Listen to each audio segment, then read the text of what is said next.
Hey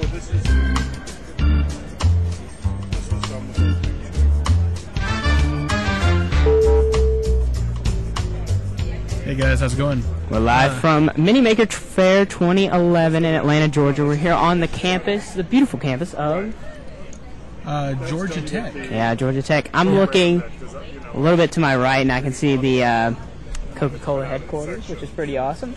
Yeah. And we've been walking around here. Many of you guys have questions, send me some tweets and stuff asking, why we are not live streaming right now. And I think you guys probably know why. We couldn't get an internet connection. Could not get internet. But the cool thing about bringing all of our stuff and using Wirecast and everything is that we can pre-record stuff and we can edit it in later. So we've actually got a lot of content that we're going to bring you guys that Jabe and I walked around with. We actually spotlight most of the makers here. We're having a fun time, and I hope you guys enjoy. One more thing, if you're watching this and you were at Mini Maker Faire, thank you so much for coming to our booth. We still have people stopping by. And, it's been kind of funny because we have, like, a fusion of doing podcast stuff as well as all the making things that we've done. Yeah, which is really and cool. Everything. So enjoy the pre-recorded content, and we'll see you soon. Okay. Alright guys, we're live here at Maker Faire, Mini Maker Faire 2011 in Atlanta. There's our booth over there. I don't know if you want to see that. There's our producer, my dad. He's standing guard, answering some questions. Probably not. We're going to walk around here. There's some pretty interesting stuff. And let's go check it out. Alright guys, you may remember on some of our shows, Jeb's done some awesome projects with Arduino boards, and looks like this guy's got some Arduino-driven projects, different motor-driven projects, so let's go take a closer look. Only soldered I can plug onto it. I've integrated some headers in there I can program it with. I can even program it wirelessly if I use like an XP wireless serial link, something like that. But yeah, these work just the same as this guy does, only he's a lot more compact and controls two motors just by himself. This is a little bit bigger. What do you do? I mean, did you etch it or? Yeah, in my book, I've got a chapter on PCB etching the simple way, using a laser printer, muriatic acid, and some hydrogen peroxide. And use an iron to transfer the designs. That's what I've seen online. That's the most popular way. Yeah, you can buy special paper, or you can get your wife's Cosmo magazines, and they work. So, tell us something about what you got here. This is a 3D printer that you can make if you get the book called Printing in Plastic. Gives you the plans, tells you the electronics, gives you everything you need to do to build this machine right here. The software is free, so once you've built it, you load the software and download some 3D models or create your own and print them out in plastic. Cool. BuildYourTools.com. Yes, last night. I said, well, no, I was just looking at it and just curious. And I said, so what kind of miles is this thing? See in the corners here, these laser barrels, these are just your standard, sort of like a red and green laser pointer that you see everywhere, but these are infrared, so you can't see them with your naked eye. The other thing that we've done is attach a beam splitter on the outside, so instead of a fine point beam, you're actually getting a plane of light that's cast across the whole thing. So whenever you touch it, your fingers break that plane of light. Now behind the screen here, and as soon as we figure out what's going on with our power problems, there's a modified PlayStation Eye camera. You can only see in the infrared. If you guys want to stretch around here, there's some fellas in the back, looks like they're having a little trouble seeing.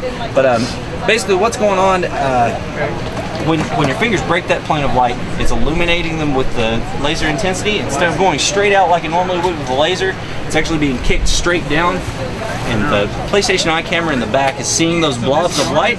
It's mapping them into touch events on the screen. You can see over there when I touch it, it's being picked up on the screen. There's actually, it's being projected, the same thing is being shown back on the screen, except we're kind of out of power for some reason. We're still Isn't the screen a Maker Faire is not complete without an R2-D2, that's right. There's plenty of R2-D2s right here. Yeah, on video. Do you guys want to look at the next booth? That's the one after the dust. Yep. There's a guy driving one around earlier. We know that they do work. Obviously, they're not in action. You can see he's got the remote controller over there.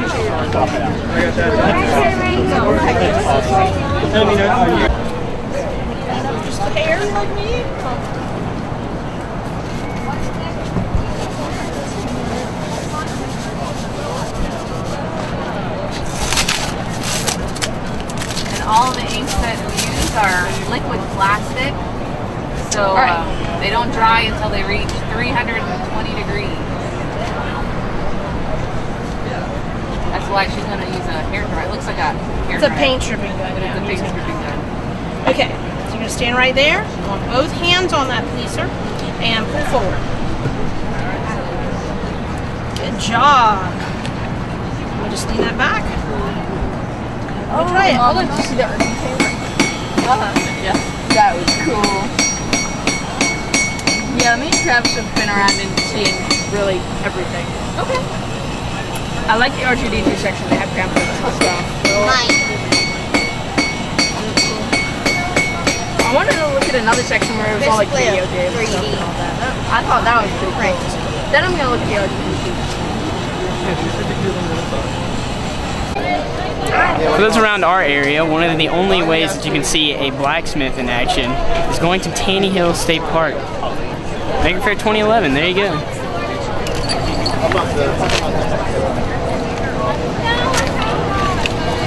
It's really cool how it turns red. Can I stick my arm on it? Nah, I gotta hang on to it till it's cool. Or you have to stick it by yourself. It's cool how you make them like black.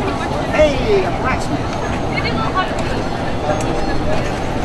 Alright, let's get these couple started here.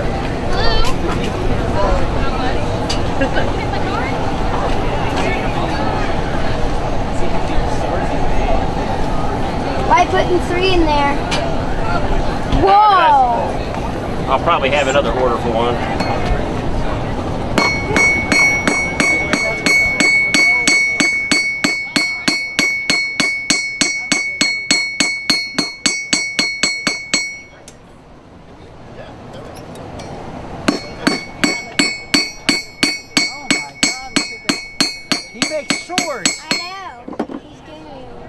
You gotta cool it off.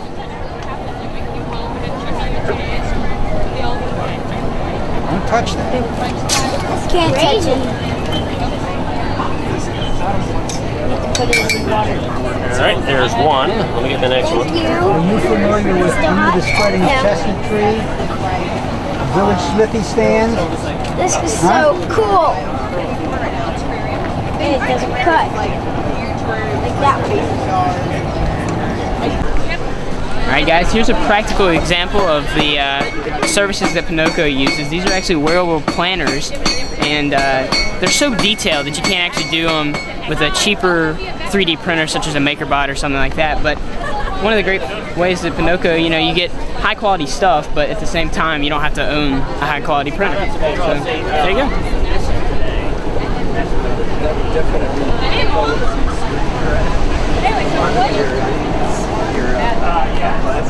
I need to know what color you want. How much is those planners for? The ones that I have today range from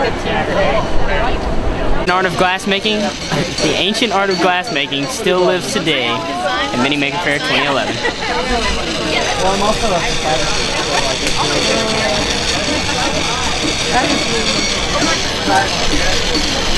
so of course, I love cars. So working at the Lamborghini Aftermarket doing photos and making a website, I think it's a big yeah, exactly. Yeah, you weren't worried about going to work that day, right? It was fun. And I still hang out with those guys. Yeah.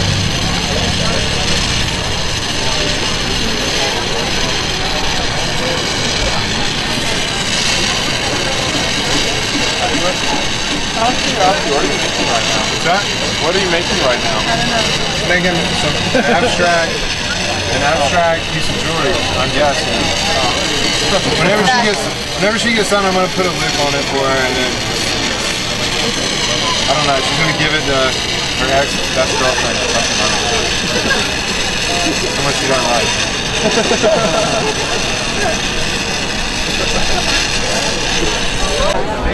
With all the electronics out at Maker Faire 2011, still great to see some awesome, simple machines out here. Pretty awesome. Yay!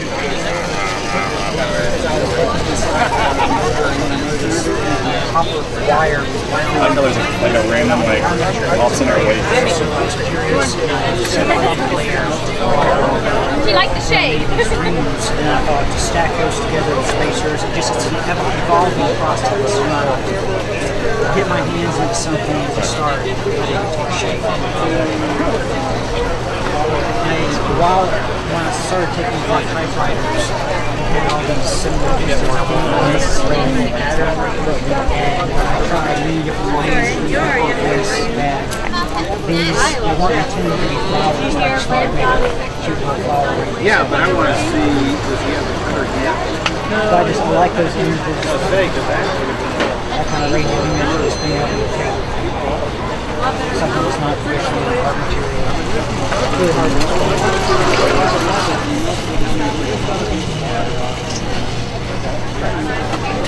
I said I'm not a very good This is where 3D printing and making your own parts come together. Exactly. You've got custom copters here that the guy's making himself, but he's printing all the parts on a Mendel 3D printer.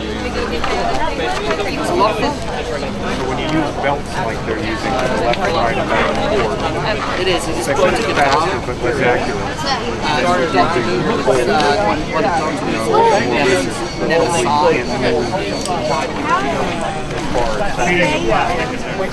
Think of it as like a giant With all your 3D printing journeys, you're going to need some parts to go along with that. They are. So Ultimate Machine that you know that has a 3D printer that can get you the design. Got some different plastics and also replacement parts for your MakerBot and other 3D printers. Yeah, these are old school. Yeah, did rent too, I believe. And just when you thought the PDA was dead, we have a brand new use case for them. Can you run this off your wall Ethernet cable? Well, yes, so long as this switch is on the other end. Oh, okay. So it does mean that I have to have the switch on all the time. Okay, so you can't just draw power straight from the wall Ethernet? Here's a good question. Okay, and this switch right now is taking about 25 watts. I mean, it's kind of a big switch. It's whatever, 48 port or whatever. You can fit like 20 of them in there. But, so it's taking 25 watts right now, and if we were to turn more stuff on, it might go up. Well, that didn't make any difference at all. Are you doing things? Turning on the light didn't... Is there one like all on? Yeah, all on. That'll get even brighter, right? Oh, that is. Oh, 28 watts. There you go. So I mean, we are pulling power from the wall somewhere. It's just because it's to the switch as opposed to the. Okay, but you need a switch to. You do need a power over Ethernet switch to do it. You need a switch, okay. But the good news is they've been around for 8 years now. So you can get them on eBay. This one was under $100, and I mean it's a big one. They make small ones too. So you could see if you had like one of these on every wall switch outlet, it wouldn't be too bad. And I think this thing's actually taking 1.6 or 1.7 watts. The switch actually has some built-in diagnostics. I was looking at it a couple nights ago. I think that's taking around 1.6 watts. Whereas this one takes more because it's running the light. Top and bottom. And now we have the coolest display of all, our home base. Excuse me, sir, can you tell me more about what you're doing here? I'm just passing by. Oh, okay. That's pretty cool looking stuff. You remember when I got shipped off? So that was pretty much the Maker Faire videos and all the booths. That's pretty much everything that we had. There was a couple other things that we didn't really show, but like jewelry and things. But it was pretty cool. We like to show all the robotics and do-it-yourself things. Yeah, the cool thing about going live from a remote location and being not in the studio, it allows us to meet all these cool people here. Yeah. And you get your name out there more than what you would if you were stuck in your basement. I just want to tell you about one of my cool. We saw the video over there of the guy that was using the multi-touch thing. Funny, we saw that because me and you have actually talked about that, and it's awesome. So, thanks everybody for watching our coverage live from Maker Faire, Mini Maker Faire 2011, and hopefully not the last one because this is the first annual, hopefully. Mini Maker Faire at the Georgia Tech University. Yep, and I'm encouraged by all these people. I mean, there's still people following in, so yeah, we might have to do a little bit more DIY stuff next year. Yeah, we will if they have it again, and I think they will because this is pretty good. Right. So, guess until next time. I'm Nick Jones. I'm Jacob Roberts, and this has been another episode of PB to Go, where we are on the road. Live from Mini Maker Faire 2011. Yeah. So until next time, guys, signing off. See ya. Peace.